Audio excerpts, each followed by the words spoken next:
Hello everyone, this is Adarsh Yadav. Welcome back again CBSE Yadav classes. और बच्चों, जो अभी का जो सेशन है उस सेशन में 2025-26 के जो सेशन में आप मैथमेटिक्स का सिलेबस देख रहे हैं, तो मैथमेटिक्स का सिलेबस बहुत से बच्चों को हार्ड लग रहा है कि सीबीएसई ने इस बार जो सिलेबस का मतलब जो चीज़ें रखी हैं सिलेबस में वो बहुत टफ है।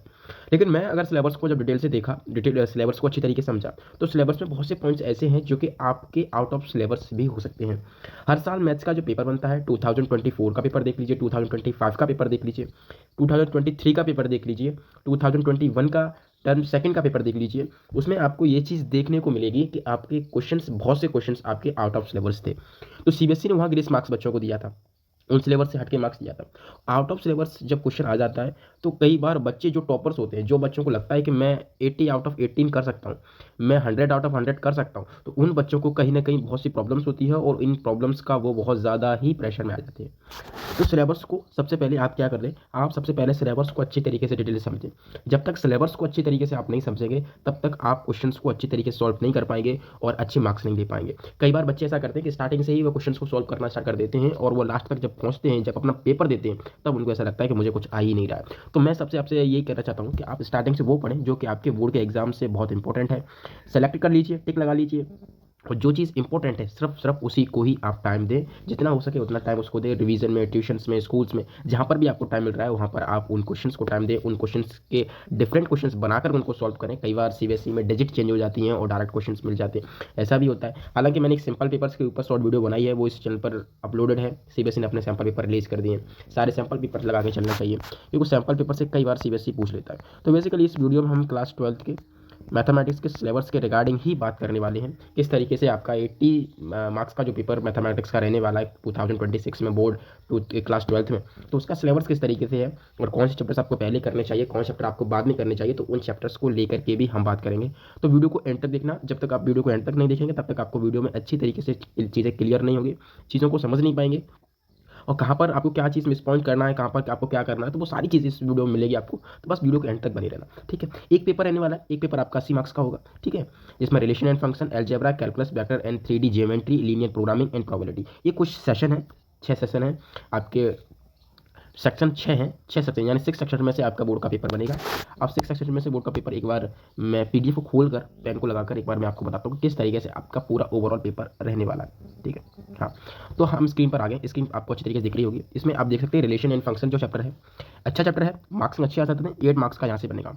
एलजेब्रा में आपका ट्रिग्नोमेट्री आ जाता है, ट्रिग्नोमेट्री आ जाता है, 10 मार्क्स का आ जाता है, ठीक है। अलजेब्रा में मैट्रिक्स आ जाती है, डिटर्मिनेंट आ जाता है, इनवर्स ट्रिग्नोमेट्रिक फंक्शंस आ जाते हैं, तो वो अलजेब्रा में आ जाता है। कैलकुलस में आपका डिफरेंशिएशंस, इंटीग्रेशंस, ठीक है, एक्सेट्रा चीज़ें आ जाती है। वेक्टर 3D एक अच्छा है, वेक्टर चैप्टर आ जाता है। 3D ज्योमेट्री आ जाती है। लीनियर प्रोग्रामिंग ये अलग चैप्टर है, ये बहुत इजी चैप्टर है लीनियर प्रोग्रामिंग। बच्चे इसको इजी समझ लेते हैं, लेकिन है भी इजी, लेकिन कई बच्चों को बाद में बहुत टफ लगता है।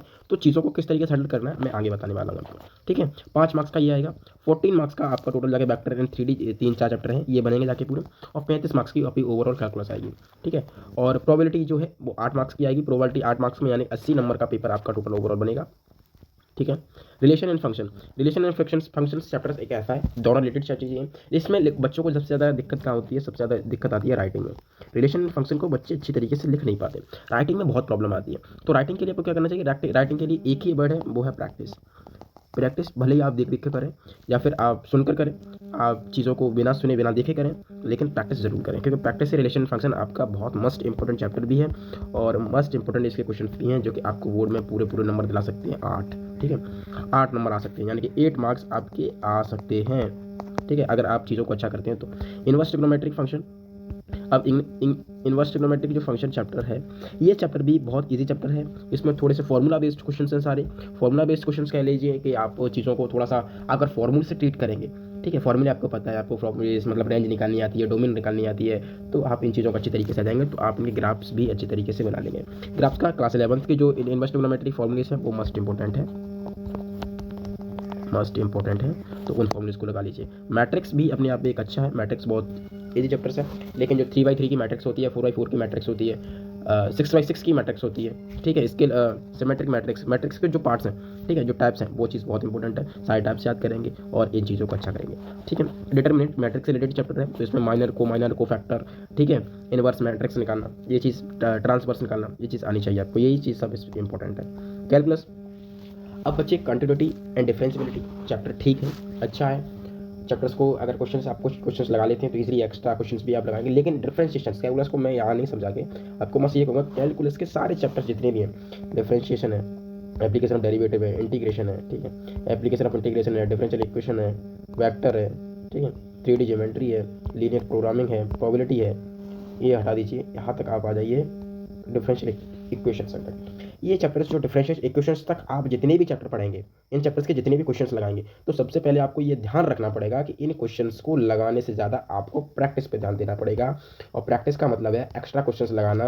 आप कोई भी रेफरेंस बुक ले लीजिए, आर डी शर्मा, आर एस अग्रवाल, जो भी बुक्स आपके पास है वो ले लीजिए, एनसीईआरटी की बुक ले लीजिए, एनसीईआरटी एग्जाम्पलर ले लीजिए, कोई भी बुक ले लीजिए जहाँ पर आपको क्वेश्चंस, वैरायटी ऑफ क्वेश्चंस मिल सकें। उन क्वेश्चंस को जरूर लगाएं क्योंकि वो क्वेश्चंस आपके लिए बहुत बहुत ज़्यादा इंपॉर्टेंट है। तो चीज़ों को आप बेटर तभी कर पाएंगे जब अच्छे तरीके से आप प्रैक्टिस करेंगे, ठीक है। डिफरेंशिएशन में पूरी कैलकुलस में आपको इतना सारा फॉर्मूला देखने को मिल जाएगा, इतना सारा फॉर्मूला देखने को मिल जाएगा, आपने सोची नहीं होगी।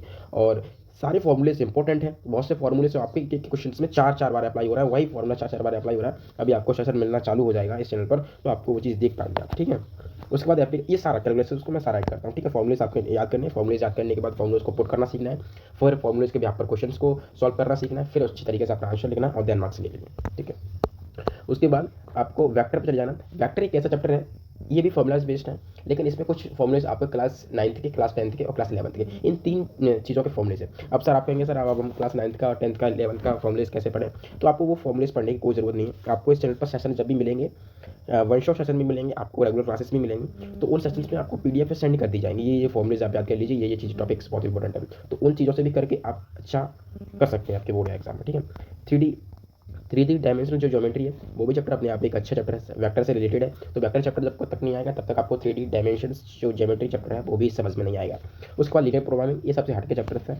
इसे ये भी चैप्टर्स जो है वो ऑब्जेक्टिव फंक्शंस के बिहाफ पर है, ठीक है, 3D टेबल्स पर है, चीज़ें निकालना, ठीक है, इसलिए। और प्रोबेबिलिटी आप जानते हैं क्लास 8 से सॉल्व करते जा रहे हैं प्रोबेबिलिटी, तो प्रोबेबिलिटी चैप्टर आप यहाँ में किसी, ठीक है, कंडीशन प्रोबेबिलिटी, मल्टीप्लिकेशन थ्योरम, ठीक है। अब जो भी चीज़ें थ्योरम्स आपको मिलती है, अब मैं बात कर लेता हूँ थोड़ी सी थ्योरम पर।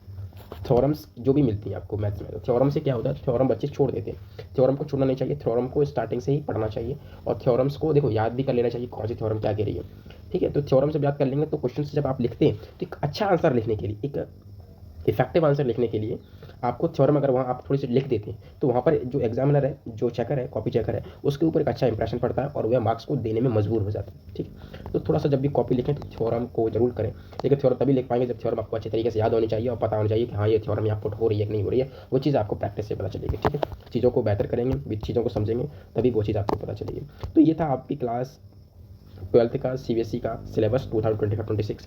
सिलेबस को अच्छी तरीके से एक बार कर लीजिए, इसके प्रिंट आउट निकाल लीजिए, और अगर प्रिंट आउट नहीं निकाल पा रहे तो आप अपने फ़ोन से या टैब से जिससे भी आप हैं तो वहाँ से भी अच्छा कर लीजिए, ठीक है। चैनल को सब्सक्राइब कर लीजिए, इस चैनल पर जल्द से जल्द आपको लाइव सेशंस मिलना चालू हो जाएंगे, ठीक है। और चैनल को सब्सक्राइब करके वीडियो को शेयर कर दीजिए जो कि आपके बाकी दोस्तों के पास आ जाए। नेक्स्ट वीडियो भी आपकी ऐसी इफेक्टिव वीडियो होगी, सारी चीज़ें प्रैक्टिकली चीज़ें देखी हुई हैं वो चीज़ें आपको बताई जाएंगी, ठीक है। और चैनल पर बहुत मोस्ट इंपॉर्टेंट ये सारे क्वेश्चंस भी आपको इस चैनल पर देखने को मिलेंगे जो कि as it is direct CBSE में देखने को कई बार मिले, ठीक है। तो मिलते हैं नेक्स्ट वीडियो में, तब तक जय हिंद, जय भारत। आप अपनी पढ़ाई अच्छी तरीके से करते रहिए।